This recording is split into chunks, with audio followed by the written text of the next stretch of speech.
স্বাগত একতা সংযোগে আপনাদের সাথে আছি শবনম আজিম। আজ 14 ফেব্রুয়ারি বিশ্বব্যাপী ভ্যালেন্টাইন ডে বা ভালোবাসা দিবস পালিত হচ্ছে। আর বাংলাদেশে 1983 সালে স্বৈরাচার বিরোধী আন্দোলনের একটি বিশেষ দিন হিসেবে গুরুত্বপূর্ণ আজকের দিনটি। তবে রাজনৈতিক অঙ্গনে এই মুহূর্তে গুরুত্বপূর্ণ আলোচনার বিষয় পদ্মা সেতুতে দুর্নীতির অভিযোগ মিথ্যা প্রমাণিত হওয়া। এখনকার আলোচনার বিষয় কিভাবে পদ্মা সেতু নিয়ে দুর্নীতির অভিযোগ উঠল। প্রধানমন্ত্রী শেখ হাসিনা বলেছেন যে একজন ব্যক্তির স্বার্থের কারণে দেশের ভাবমূর্তি নষ্ট হয়েছে, পদ্মা সেতুর কাজের গতি কমেছে। আলোচনা হচ্ছে রাজনীতি কি শুধুই ক্ষমতা কিংবা প্রতিষ্ঠার জন্য? যেমন মুক্তিযুদ্ধের সময় মানুষ দেশকে ভালোবেসে প্রাণ দিয়েছিল। 1983 সালে জাফর, জয়নাল, দীপালিরা জীবন উৎসর্গ করেছিল দেশ ও দেশের মানুষের জন্য। সেই ভালোবাসা আজ কোথায়? কেনই বা আমরা তা দেখতে পাচ্ছি না?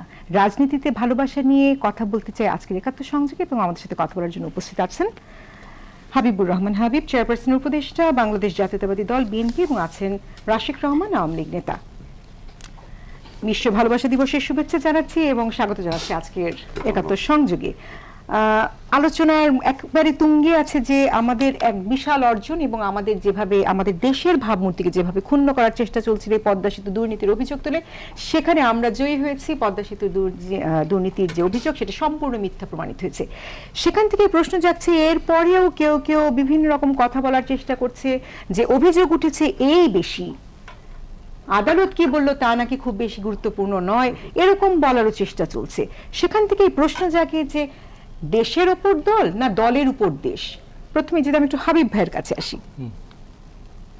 আপনাকে ধন্যবাদ।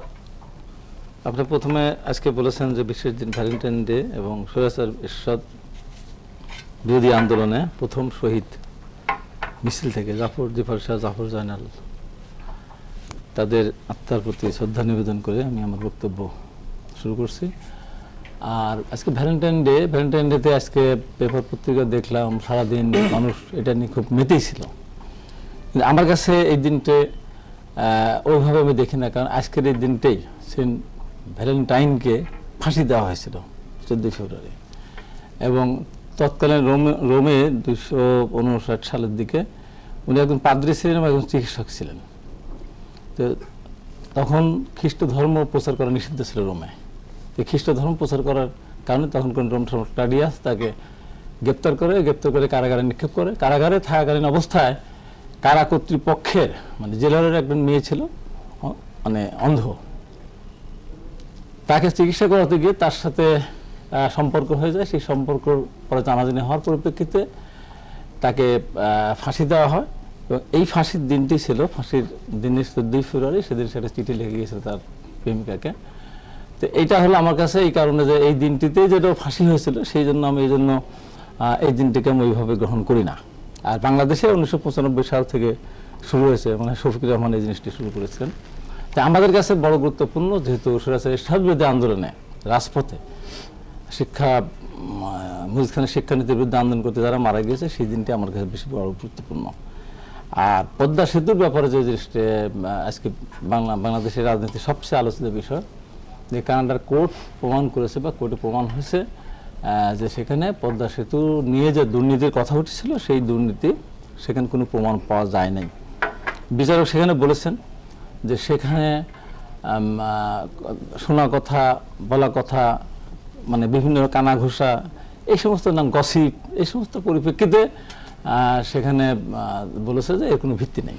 এবং এখানে আজকে যে কথাটা আপনি শুরুতে একটু বলেছিলেন, এবং আজকে আমি যেটা বাংলাদেশের জাতীয় সংসদে যে আলোচনাটা হচ্ছে এবং বাংলাদেশের সরকারের পক্ষ থেকে যে আলোচনাটা চলছে, সেটা একদিক দিয়ে নিয়ে যাওয়া হচ্ছে ডক্টর ইউনূস পদ্মা সেতুর ঋণ বন্ধ করেছিল তার ব্যক্তি স্বার্থে, তাকে গ্রামীণ ব্যাংক থেকে তাকে সরিয়ে দেওয়ার পরিপ্রেক্ষিতে, এবং সে হিলারি ক্লিন্টন তখন পররাষ্ট্রমন্ত্রী দক্ষিণ যুক্তরাষ্ট্রে, তাকে দিয়ে বর্তমান প্রধানমন্ত্রীকে ফোনও করিয়েছিলেন, এবং সেটা কোনো কার্যকরী না হওয়ার কারণে গ্রামীণ ব্যাংকের এমডি তাকে মনোনয়ন না করার পরিপ্রেক্ষিতে ডক্টর ইউনূস ষড়যন্ত্র করে পদ্মা সেতু ঋণ বন্ধ করেছিল। এবং ঘুরে ফিরে এসে বিএনপির ঘাড়ে আসতেছে, যে বিএনপি এটা নিয়ে মাঠে নেমেছিল এবং কথাবার্তা বলেছে। হ্যাঁ, এটা বাস্তবতা তো অস্বীকার করার কোনো উপায় নেই।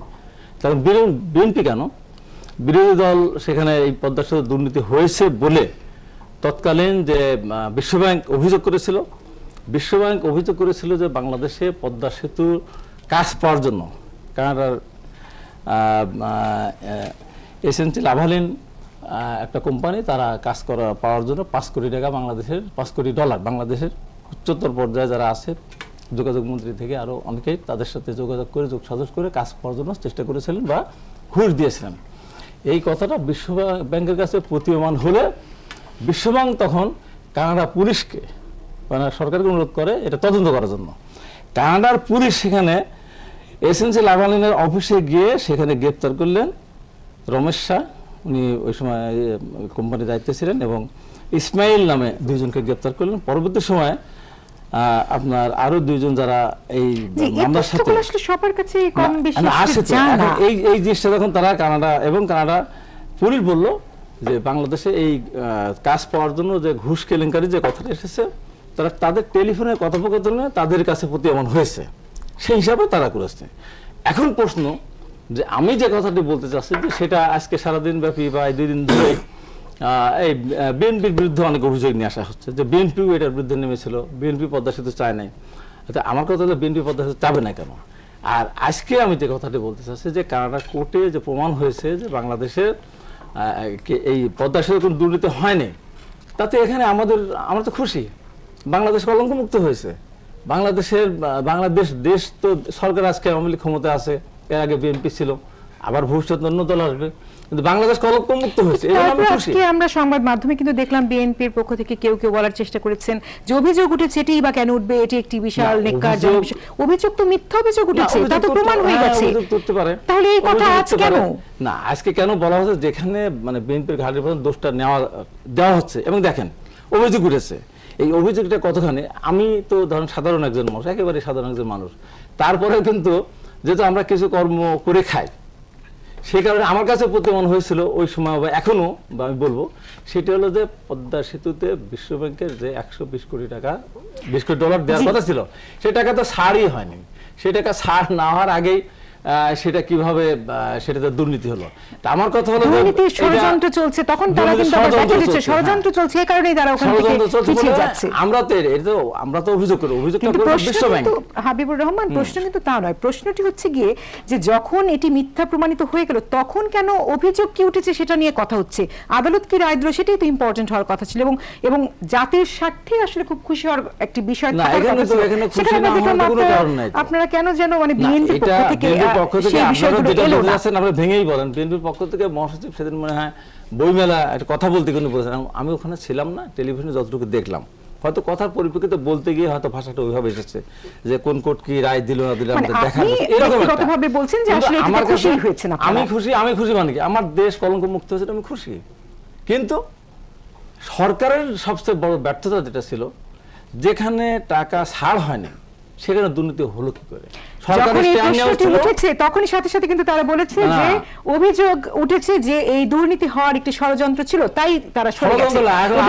সরকার কেন শুধু মাননীয় প্রধানমন্ত্রী তো আসলে দূরদর্শিতার প্রমাণ দিয়েছেন, উনি তো এই পদ্মা সেতু নিজের টাকায়, নিজের দেশের টাকায় করার চিন্তা করেছেন। আমরা আরো পিছিয়ে যেতাম। না, আরো পিছানো আমি বলি যে আমি আপনার কাছে ফিরছি, আমি যদি একটু রাশিক রহমানের মন্তব্যটি নেই, যে আমরা দেখলাম যে এই ডক্টর ইউনূসের নামও বারবার উঠে আসছে, একজন ব্যক্তিও কেন তার দেশকে বড় করতে পারছে না, সবসময় কেন ব্যক্তি স্বার্থ নিয়ে এত চিন্তা? আপনাকে ধন্যবাদ। প্রথমত আজকে ভালোবাসা দিবসে, ভ্যালেন্টাইন্স ডেতে আমি একটা কথা দিয়ে শুরু করতে চাই। Everything in this world is so ephemeral, but my love and my feelings are perpetual. অর্থাৎ পৃথিবীর সবকিছুই বড্ড নশ্বর, ক্ষণস্থায়ী, কিন্তু আমাদের ভালোবাসা এবং আমাদের অনুভূতিগুলো এটা চিরঞ্জীব, চিরস্থায়ী। সেই জায়গার থেকে এসে বলি, আমরা যারা রাজনীতি করি বা করার চেষ্টা করি, আমরা তো দেশকে ভালোবাসি বলেই এত সংগ্রাম, আন্দোলন, বিতর্ক। আমি আপনার সাথে সম্পূর্ণভাবে একটা জায়গায় একমত, সেটা হচ্ছে প্রথমত পদ্মা সেতু বাংলাদেশের অর্থনীতির জন্য, আর্থসামাজিক পরিস্থিতির জন্য এতটাই প্রাসঙ্গিক এবং গুরুত্বপূর্ণ ছিল যে আমি মনে করি যখন বিশ্বব্যাংক এই ধরনের একটি অভিযোগ আনলো, সেই সময় জাতীয়তাবাদী দল বলে নয়, প্রতিটি দলেরই দায়িত্ব ছিল জাতীয় এই গুরুত্বপূর্ণ ইস্যুতে ঐক্যবদ্ধ থাকা। এবং বঙ্গবন্ধু কন্যা বাংলাদেশের মাননীয় প্রধানমন্ত্রী জননেত্রী শেখ হাসিনা ক্যাটাগরিক্যালি, খুব পরিষ্কারভাবে বারবার বলেছেন যে দুর্নীতির কোনো অবকাশ নাই। যেটা হয়েছে যে একজন ব্যক্তির স্বার্থকে চরিতার্থ করা যায়নি বলেই এই চক্রান্তের মাঝে আমরা পতিত হয়েছি, অর্থাৎ দুর্নীতির ষড়যন্ত্র নয়, এই অন্য আরেক ষড়যন্ত্রের মাঝে আমাদের অবস্থানটা ছিল। যাই হোক, মাননীয় প্রধানমন্ত্রী তার দৃঢ় সংকল্প, মানুষের তার প্রতি আস্থা, তার পারদর্শিতা, পারঙ্গম, তার যে দক্ষতা, তার মধ্যে পদ্মা সেতুর আজকে 40% কাজ সম্পন্ন করে ফেলেছেন নিজ অর্থায়নে। সমস্ত বিশ্বের কাছে এটা পরিষ্কার যে বাংলাদেশ পারে, উই ক্যান, রাইট? ঠিক একইভাবে যেই ওয়ার্ল্ড ব্যাংক, বিশ্ব ব্যাংক আমাদের ব্যাপারে অভিযোগ এনেছিল, তারাও আবার এসে আমাদের সাথে অংশগ্রহণ করতে চান। প্রতিটি জায়গায় আমরা বিজয়ী। আমার কথা হচ্ছে যে যেই মুহূর্তে কেনেডিয়ান আদালত বললেন, হাবিব ভাই বললেন গুজব, হ্যাঁ, এই ভাষা তিনি ব্যবহার করেছেন, কিন্তু মূল ব্যাপারটা কি? ক্যানাডিয়ান আদালত বলছেন যে এই মামলাকে কগনিজেন্সে নেওয়ার আর কোনো সুযোগ বা কোনো এভিডেন্স পাওয়া যায়নি, অর্থাৎ এই মামলাটি মিথ্যা মামলা, এখানে কোনো দুর্নীতি হয়নি, দুর্নীতির কোনো ষড়যন্ত্র হয়নি। তৎক্ষণাৎ বাংলাদেশের একজন দায়িত্বশীল নাগরিক হিসাবে, বিএনপি করেন বা যেই দলই করেন, সকলের উচিত ছিল বলা যে আমরা কলঙ্ক মুক্ত হয়েছে, এটা এই কথাটা ঠিক নয়। আমরা যে দুর্দমনীয় গতিতে এগিয়ে যাচ্ছিলাম এবং সেই এগিয়ে যাওয়ার পথে যে চক্রান্ত চলছিল, সেই চক্রান্তের অবশেষ নস্যাৎ করা সম্ভব হয়েছে। এই পজিটিভ অ্যাটিটিউডটা এখনো কিন্তু আমাদের ভিতর নাই। আপনি হাবিব ভাইয়ের কথা শুনছেন, এবং আবারও বারবার বলতেই হচ্ছে কিন্তু যে এই ষড়যন্ত্র যদি মানে ষড়যন্ত্র যেভাবে হচ্ছিল, তাতে তো আওয়ামী লীগ সরকার ষড়যন্ত্রের অংশ তো না, পুরো জাতি যাচ্ছিল। সে কারণেই কিন্তু প্রশ্নটি বারবার হচ্ছে যে কেন দলের ঊর্ধ্বে উঠতে পারছে না। আপনার কাছে আমি আবারও আসবো। আমাদের সাথে এই মুহূর্তে যুক্ত হলেন নাইমুল ইসলাম খান, সম্পাদক দৈনিক আমাদের অর্থনীতি। আপনাকে স্বাগত জানাচ্ছি এবং আমি আবারও আপনার কাছে আসবো নাইমুল ইসলাম খান। আমি রাশেক রহমানের বক্তব্য। আমি যেটা বলতে চাচ্ছিলাম যে হাবিব ভাই বলছেন যে বাংলাদেশ কলঙ্ক মুক্ত হয়েছে। প্রথম কথা আমি তো বললাম ওনার সঙ্গে একমত না। 2 নম্বর কথা, হাবিব ভাইকে বলতে পারা উচিত একজন রাজনৈতিক নেতা হিসাবে যে আমরা আওয়ামী লীগ সরকারকে এবং মাননীয় প্রধানমন্ত্রীকে সাধুবাদ জানাই এবং অভিনন্দন জানাই যে এই যে বিতর্কটা রয়ে গেছিল সেটা শেষ। কিন্তু সেই অ্যাটিটিউডটা যদি না আসে, তাহলে আপনি আগামী দিনের অভিযাত্রা আপনি কিভাবে এই বৈতরণী পার করবেন? আগামী দিনে নির্বাচন আছে, আমাদেরকে সামনে আগাতে হবে, গণতান্ত্রিক অভিযাত্রায় আমরা বিশ্বাস করি, আমাদের অনেক আকাঙ্ক্ষা আছে। তার মানে দেখেন, প্রতিটা জায়গাতে একটা ভালো কোনো নিউজও যদি, সংবাদ যদি আসে এই দেশের জন্য, জাতির জন্য, যেটা আপনি বললেন যে জাতি আজ একটা চক্রান্ত থেকে মুক্ত হয়েছে, সেই জায়গায় আমরা এখনো ইউনাইটেড হতে পারি না, ঐক্যবদ্ধ হতে পারি না। তো আজকে ভালোবাসা দিবসে আর যাই হোক আমাদের উচিত ছিল একটু পজিটিভ নোশনে কথা বলতে পারা। আর আপনি 14 ফেব্রুয়ারি 1983 সালের যে ঘটনার কথাটি বললেন, দেখেন এটা খুবই তাৎপর্যপূর্ণ একটা ঘটনা এবং এর সাথে ভালোবাসা দিবসের একটা সম্পর্ক আছে। আমরা মনুষ্য জীবনে ভালোবাসি, আমরা মানবতার বহিঃপ্রকাশে ভালোবাসা স্থাপন করতে চাই এবং সবচেয়ে বড় কথা আমরা চাই একটি মানবিক জ্ঞান নির্ভর ভালোবাসার উপর প্রতিষ্ঠিত সমাজ আমরা পাই। এই তো বাস্তবতা। এর জন্য সবচেয়ে বড় নিয়ামক কি? শিক্ষা। অর্থাৎ আপনার দেশের প্রতিটি মানুষ শিক্ষা ক্ষেত্রে তার সার্বজনীন একটি প্রবেশাধিকার থাকবে। 1983 সালে এই যে মজিদ খান শিক্ষা কমিশনের মাধ্যমে যা করা হয়েছিল তা ছিল যে শিক্ষাকে সংকুচিত করে ফেলা হয়েছিল, একটা চেষ্টা চলেছিল। এবং এটা কিন্তু মেজর জেনারেল জিয়াউর রহমানের সময় থেকেই সাম্প্রদায়িকতায় পুষ্ট যে শিক্ষা ব্যবস্থার পরিবর্তনের যে ধারা শুরু হয়েছিল, তারই একটা ধারাবাহিকতা মাত্র, এটা বিচ্ছিন্ন কিছু নয়। সুতরাং ইটস ভেরি ইম্পর্টেন্ট যে আজকে যে জঙ্গিবাদের উত্থান কিছুটা আমরা দেখতে পারি, আজকে সাম্প্রদায়িকতার উত্থান যে কিছুটা আমরা দেখতে পারি, এর পিছনে কিন্তু ওই যে 1983 সালের 14 ফেব্রুয়ারির যে ঘটনা এবং মেজর জেনারেল জিয়াউর রহমানের শিক্ষা ব্যবস্থা পরিবর্তনের যে চেষ্টা, এই সব কিছুরই কিন্তু একটা সম্পর্ক আছে। বাট উই আর থ্যাঙ্কফুল, আমরা খুবই মানে খুশি এই কারণে যে কিছু অসম্ভব সাহসী মানুষ, তাদের আত্মত্যাগ, তাদের রক্ত, এবং সেদিনও কিন্তু জাতি উঠে উঠেছে, দেশই উঠে উঠেছে, কোনো স্বার্থ ছিল না। যদি কি নাইমুল ইসলাম খানের কাছে আসি, আমরা শুরু করেছিলাম দেশ মানে দেশের উপর কি দল নাকি দলের উপর দেশ, সেখান থেকেই। এবং আপনার কাছে আমি একটু জানছি যে আমরা জানি যখন এই পদ্মা সেতুর দুর্নীতির অভিযোগটি উঠলো, তখন কিছু মিডিয়া খুব ফলাও করে এই বিষয়গুলো ছাপানোর চেষ্টা করেছে এবং বিভিন্ন অ্যাঙ্গেল দিয়ে এই নিউজগুলোকে করার চেষ্টা করেছে। যদি অভিযোগটা উঠে থাকে অবশ্যই সেটা নিউজ হবে, এতে কোনো সন্দেহ নেই। কিন্তু ট্রিটমেন্টের ক্ষেত্রে আমরা অনেক কিছুই করতে পারতাম। আজ যখন অভিযোগটি মিথ্যা প্রমাণিত হলো, তখন সেই সংবাদপত্রগুলোই প্রকাশ করছে সংবাদ, কিন্তু ট্রিটমেন্টের ক্ষেত্রে আবার তারা খুব ছোট করে দেওয়ার চেষ্টা করছে। সেই জায়গাটি আর নেই। সংবাদ মাধ্যমের এই চরিত্রটিকে আপনি কিভাবে বলবেন?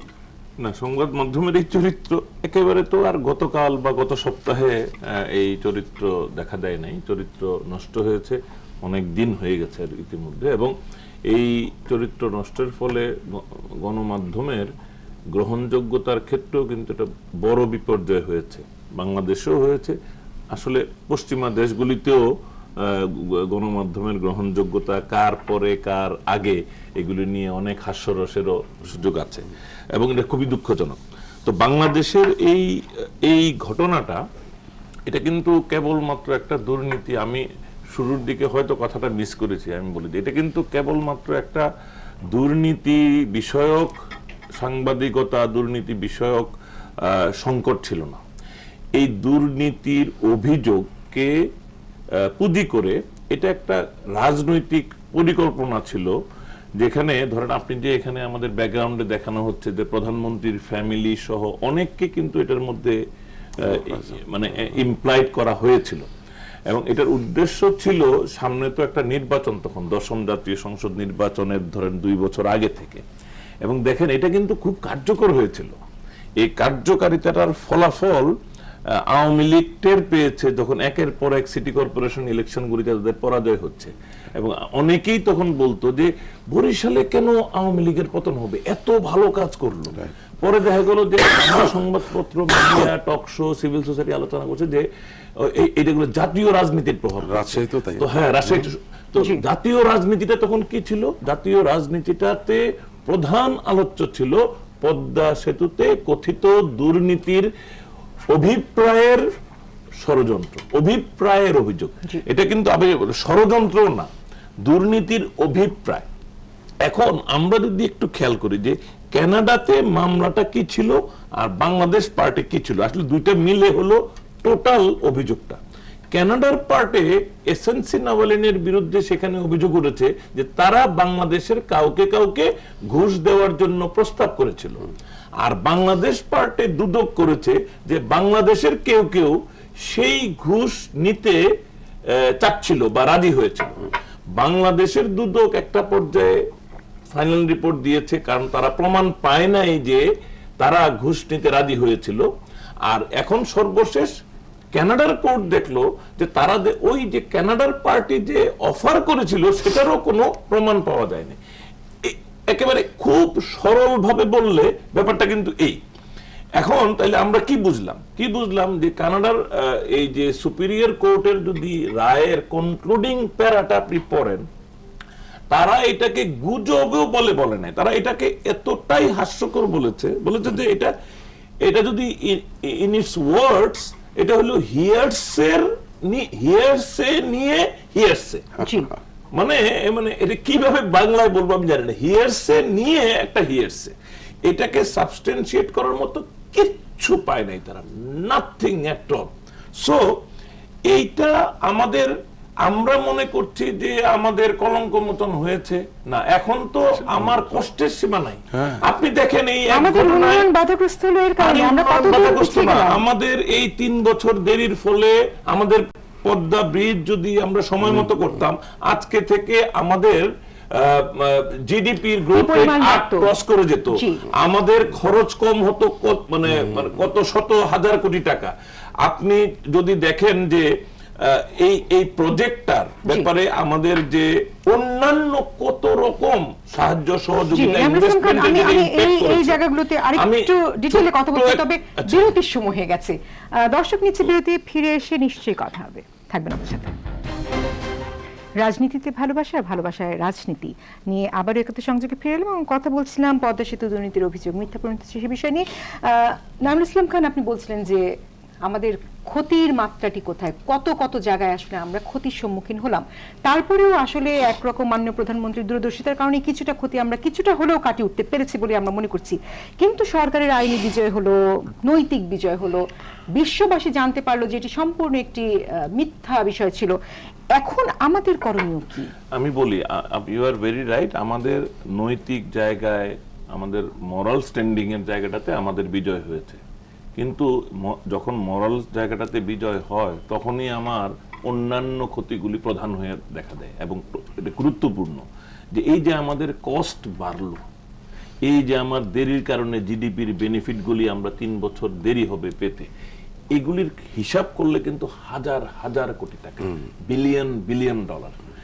এই ক্ষতিটার দায় দায়িত্ব আমি জানি না কাউকে জেলে নেওয়ার ব্যাপার কিনা, কিন্তু আমি জানি যে যদি এক বাক্যে দায়ীদেরকে ব্র্যান্ডিং করতে হয়, এটা আমি বলবো friends of Yunus in Bangladesh. আপনি দেখেন এটা এটা এটা রাজনীতির লোক, আমাদের সিভিল সোসাইটির লোক, বিভিন্ন প্রফেশনাল লোক, সাংবাদিকতার লোক, সম্পাদক বলেন, সিনিয়র সাংবাদিক বলেন, আপনি যদি দেখেন, আমি যতদূর জানি, আমি একটু জেনেই বলছি জিনিসটা, ওয়ার্ল্ড ব্যাংক যখন প্রথম এই অভিযোগটা তোলে, তারা কিন্তু এইরকম নিষ্ঠুর ছিল না, তারা কিন্তু খুবই সাধারণভাবে তাদের কাছে কিছু খবর পেয়েছে, তারা এইভাবে বলেছে। কিন্তু তারা যে স্ট্যান্ড নিল একটা মারাত্মক বিধ্বংসী, এটা কিন্তু সবই হচ্ছে ইউনুস গংদের অ্যাক্টিভিটির পরে। আচ্ছা, এই ইউনুস গংদের অ্যাক্টিভিটির মধ্যে দেশে এবং বিদেশে ডাজনস অফ ইমেইল এখন আছে যেখানে আপনি পাবেন। অনেকে বলে উনি তো হিলারিকে অনুরোধ করেছিলেন তার গুড অফিস ব্যবহার করতে, তো হিলারিকে গুড অফিস ব্যবহার করতে বলবেন কেন উনি?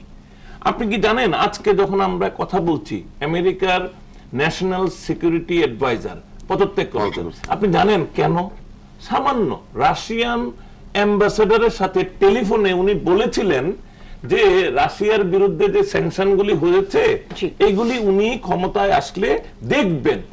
উনি কিন্তু কিছু করেন নাই, এইটুকু কথা, এবং সেটা উনি চেপে গিয়েছিলেন। আর এখানে ডক্টর ইউনুস একটা অন্য দেশের পররাষ্ট্রমন্ত্রীকে বলছে তার গুড অফিস ব্যবহার করতে, যাতে তার বিরুদ্ধে এই ব্যবস্থাগুলি নেওয়া না হয়। এখন এখানে দুটো কথা, পুলিশ যখন কাউকে রিমান্ডে নেয়, রিমান্ডে নেওয়ার পর যখন ইনস্ট্রাকশন দেয় যাও রাশেক সাহেবকে একটু খাতির যত্ন করো, এই খাতির যত্নের অর্থ যদি আপনি লিটারালি নেন তাহলে তো সর্বনাশ হয়ে যাবে।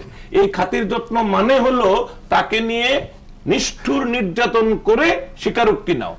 যখন একটা ডিপ্লোম্যাটিক চিঠি লেখা হয় যে আপনার গুড অফিস ব্যবহার করেন, এটার অ্যাকচুয়াল অর্থ হচ্ছে যে আপনি আপনার সর্বশক্তি দিয়ে এই পরিস্থিতির পরিবর্তন করেন। সুতরাং এইগুলি যদি আমরা বিশ্লেষণ করি, আমার দাবি হচ্ছে এই প্রেক্ষিতে যে বাংলাদেশে একটা কমিশন হওয়া দরকার, যে কারা কারা ইনভলভ হয়েছিল নানানভাবে বাংলাদেশের এই ষড়যন্ত্রে, বাংলাদেশের বিরুদ্ধে এই ষড়যন্ত্রে। জি, হাবিবুর রহমান হাবিব, আমরা দেখুন প্রধানমন্ত্রী যখন বক্তব্য দিচ্ছেন যে একজন ব্যক্তির স্বার্থে বা তার কারণে আসলে এই ঘটনাগুলো অনেক দূর গিয়েছে বা বিশালভাবে অভিযুক্ত সেই ব্যক্তিটি, তখন সেই ডক্টর ইউনুসের ইউনুস সেন্টার থেকেই, ইউনুস সেন্টার আমি বলছি, ইউনুস সেন্টার আপনার উত্তেজনা আমি স্পষ্ট করে বলছি, ইউনুস সেন্টার, ইউনুস সেন্টার বলা হয়েছে যে এই প্রধানমন্ত্রীর পুরো বক্তব্যটি ভুল, এবং তারা সেটি তাদের সাইটে, আমরা নিউজ পাচ্ছি, তারা সাইটের মধ্যে তারা বিশাল করে তাদের প্রতিবাদ ছাপিয়েছে। যখন বিষয়গুলো সবকিছু খোলাসা করা, তখন ইউনুস সেন্টার আবার গলা চড়িয়ে কথা বলছে। এই গলা চড়িয়ে কথা বলার পর এখন তো তাদের ক্ষমা চাওয়া উচিত। আপনি কি মনে করেন? না, এখন ইউনুস সেন্টার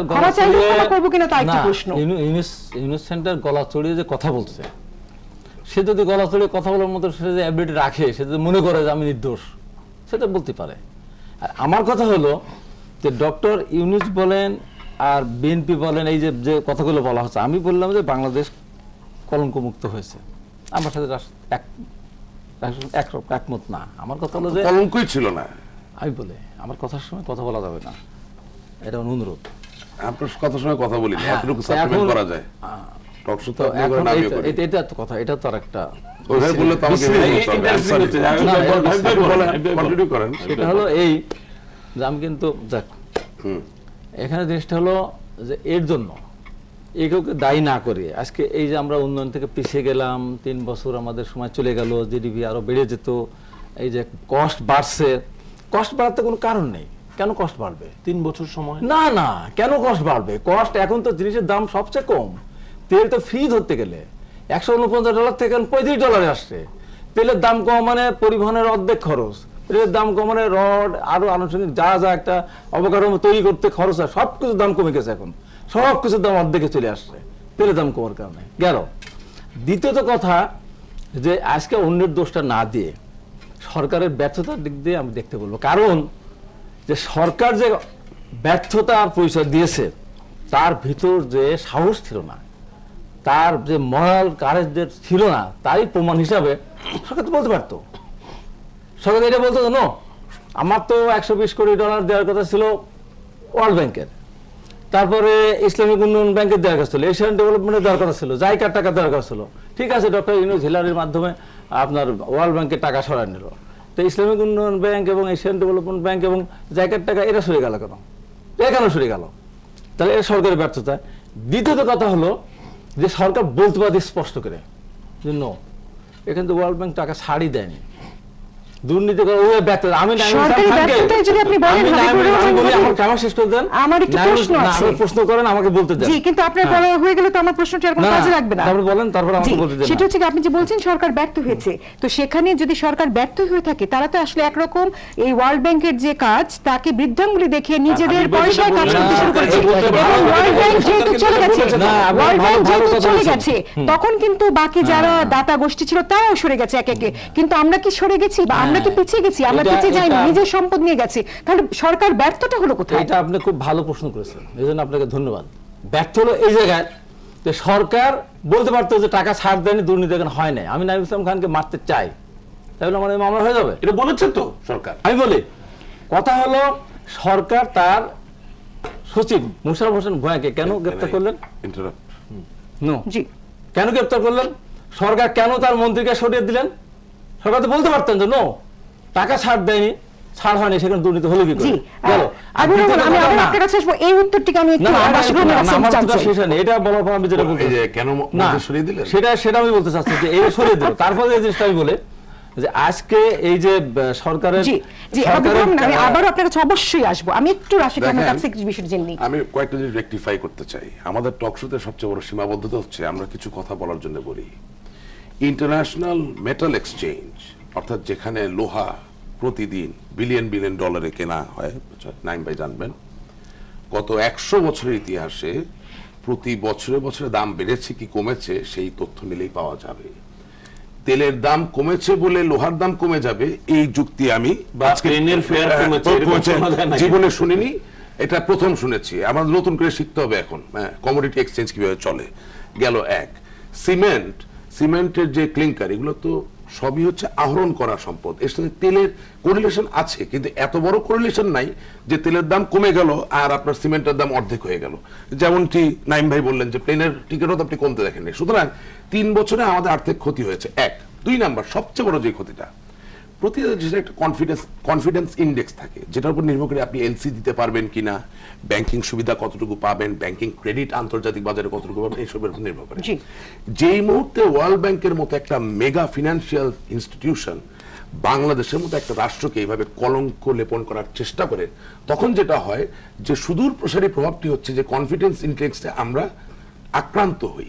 অর্থাৎ আমার দেশের অগণিত সফল হতে চান অ্যাসপায়ারিং ব্যবসায়ী যারা আছেন, তারা কিন্তু তাদের নিত্যদিনের ব্যবসায়িক ক্ষেত্রে জেনে বা না জেনে অনেক বাধার সম্মুখীন। এটা যদি আপনি কোয়ান্টিফাই করেন, তাহলে নাইম ভাই যেটা বললেন হাজার হাজার কোটি না, এটা লক্ষ কোটি। এটা গেল এক। 2 নাম্বার, যেহেতু এখন আমরা দিন দিন টারশিয়ারি উচ্চতর দিকে চলে যাচ্ছে সভ্যতার, তাহলে মানসিক ব্যাপারটা চিন্তা করেন। আমার দেশের তরুণ প্রজন্ম, নতুন প্রজন্ম, তারা দীর্ঘদিন একটা হীনমন্যতায় ভুগছে এই কথা চিন্তা করে যে ওয়ার্ল্ড ব্যাংকের মতো একটি সহযোগী সংগঠন সে আমাকে বলছে আমি দুর্নীতিবাজ একটি দেশ, এবং এটাও বলছেন যে শুধু পদ্মা সেতু নয়, অন্যান্য যেসব উন্নয়নমূলক কর্মকাণ্ডে আমাদের অর্থায়ন আছে সেটাও আমরা উইথড্র করব। বিভিন্ন জায়গা থেকে আসলে আমাদেরকে দমিয়ে দেওয়ার একটি অভিপ্রায়, ষড়যন্ত্রের অভিপ্রায় ছিল। এখানে যেটা করা উচিত ইমিডিয়েট আমি মনে করি করা উচিত। বিরতিতে আমাকে যেতেই হবে এখন, আমি আবার অবশ্যই দর্শক নিচ্ছি আরেকটি বিরতি।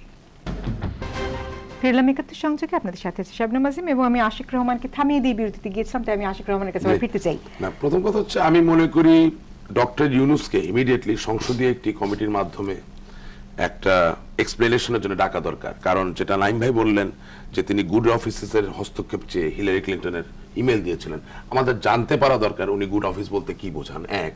2 নাম্বার, এই ধরনের পরিস্থিতিতে গুড অফিসেস কাউকে ব্যবহার করতে বললে বাংলাদেশের সার্বভৌমত্ব ক্ষুণ্ণ হয় কিনা বা দেশবিরোধী কর্মকাণ্ডের সাথে একে তুলনা করা যায় কিনা সেটা দেখে আইনানুগ ব্যবস্থা নেওয়া উচিত, দৃষ্টান্ত থাকা দরকার, এক।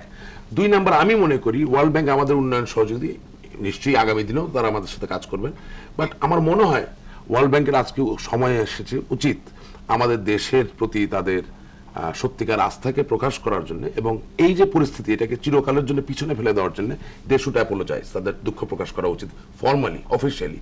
কারণ হাজার হলেও তারা তো অভিযোগটা এনেছিল এবং আজকে সেটা প্রমাণিত হয়েছে যে অভিযোগ সত্য নয়। আর জাইকার কথা যেটা হাবিব ভাই বললেন, আমি আসলে বুঝতে পারছি না। মানুষ মুখে কথা বলে, শরীর দিয়েও কথা বলে, বডি ল্যাঙ্গুয়েজ আর একটা প্রচলিত যে ভাষা। ওনার বডি ল্যাঙ্গুয়েজ থেকে আমি দেখছি যে উনি কোনোভাবেই খুশি হতে পারছেন না যে পদ্মা সেতু হয়ে যাচ্ছে। কানাডিয়ান আদালত আমাদেরকে বলছেন যে আমরা দুর্নীতি করিনি। আজকে যদি আমি জায়গাকে নিয়েই পদ্মা সেতু করতাম তাহলে আজ থেকে 100 বছর পরে বাঙালিকে তো বলা হতো যে আপনি নিজে করতে পারেন নাই, কিন্তু আজকে যে আমি সক্ষম নিজে করতে পারছি এটাতে কেন আপনি খুশি হতে পারছেন না? আপনি সফলতা দেখছেন না, শুধু শব্দটা ইউজ করছেন ব্যর্থতা। That is not correct. এই যে পদ্মা সেতু হচ্ছে এ তো ব্যর্থতা নয়, এ সফলতা। আমি মনে করি ওই জায়গায় থাকা দরকার। আর অনুষ্ঠানের প্রথমে তিনি বলেছিলেন যে ভ্যালেন্টাইনকে ফাঁসি দেওয়া হয়েছিল বলে তিনি ভ্যালেন্টাইন ডে উদযাপন করেন না। আমি তার সাথে একমত না হলেও তার কথায় আমি সম্মান রাখি। সেই জায়গা থেকে আমি ওনার মাধ্যমে একটা আহ্বান জানাতে পারি যে আগামী দিনে আশা করি 15ই আগস্ট ওই দিনেও আপনার নেত্রী একটা মর্মান্তিক শোকের দিন, সেদিন উনি কেক কাটবেন না। I hope so. গতবার কাটেন নাই তো? এবার কাটেন নাই, কিন্তু এটাও বলেন নাই যে ওটা ওনার জন্মদিন না বা হাবিব ভাই ব্যবস্থা করবে, উনি দায়িত্ব নিয়েছেন, ব্যবস্থা করবেন। আমরা এই জায়গায় আশাবাদী হতে। হ্যাঁ। আর 2 নম্বর হচ্ছে কি যে আমার মনে হয় এখন সময় এসেছে এই যে ওয়ার্ল্ড ব্যাংক এবং ইউনুস সাহেবের যে ব্যাপারটা, সেই জায়গায় বিএনপি তার অবস্থান পরিষ্কার করে বর্তমান সরকারের সাথে একীভূত হওয়ার। কারণ মনে প্রশ্ন জাগে ইউনুস সেন্টার কোথা থেকে আসলো। এই ধরনের একটা এলিমেন্ট যদি এই দেশে থেকে যায় তাহলে আগামী দিনে আমরা আরো চক্রান্ত। আমার বক্তব্য পরিষ্কার। আমি যে কথাটি প্রথমে বলেছিলাম শেষ কথা এটাই বলতে চাই যে রাষ্ট্র যে কথাটা বলেন জিনিসপত্রের দাম কমেন, এটা ঠিক না। বাসের ভাড়া কমছিল, কমাইছিল সরকার, আমার দেশে অনেক কমানো উচিত ছিল। আমি হাবিব ছোটখাটো ব্যবসা করে আমি নিজে 75 টাকা করে 75,000 টাকা পার টন রড কিনেছি।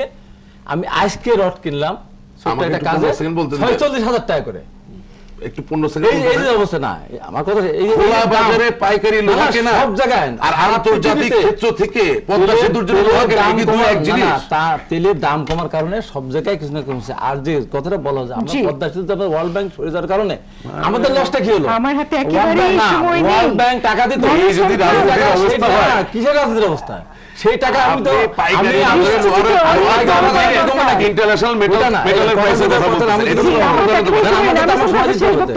আমারটা বলতে দিতে হবে। সেটা হলো যে বলেন না, ভুল জিনিস আমি বললাম না, আমি জেনে শুনে বুঝে বলি।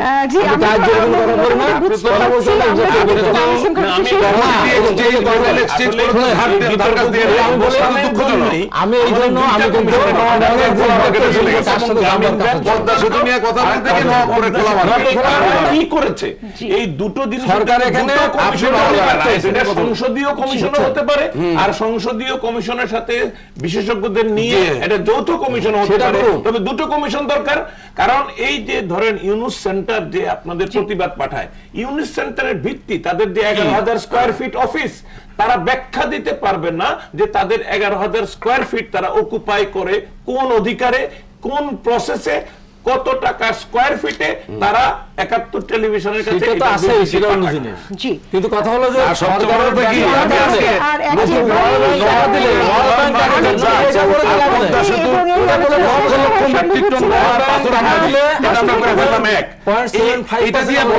কোন রাষ্ট্র তৈরি করতে হবে, কোন রাজনীতি, সব বিতর্কের অবসান হবে কমিশন হোক, দুইটা কমিশন। আপনি গুগলে যান, দেখেন লোয়ার পদ্মা নিয়ে বাংলাদেশে তারা কি করেছে। ছোট্ট করে আমরা যদি খুব ছোট করে এক বাক্যে আপনি শেষ বক্তব্য। আমি শেষ পক্ষে হলো যে সরকার যদি ওয়ার্ল্ড ব্যাংক থেকে টাকাটা নিতে পারতো, 30 বছর পরে আমাদের টাকাটা পরিশোধ করা লাগতো 0.75% ইন্টারেস্ট। আজকে বাংলাদেশের মানুষের উপর যে অত্যাচার নির্যাতন চলছে, যেভাবে দেশের আভ্যন্তরীণ থেকে ব্যবসায়ীদের উপরে বিভিন্নভাবে যে অত্যাচার নির্যাতন করে টাকা সংগ্রহ করা হচ্ছে, এবং ওয়ার্ল্ড ব্যাংক যদি টাকা দিত এই 12,000 টাকার কোটি বা 15,000 কোটি থেকে 28,000 কোটি গেছে 40,000 কোটি। খুঁজে পাই নাই এই জায়গায় সেতুর জন্য টাকা দিতে।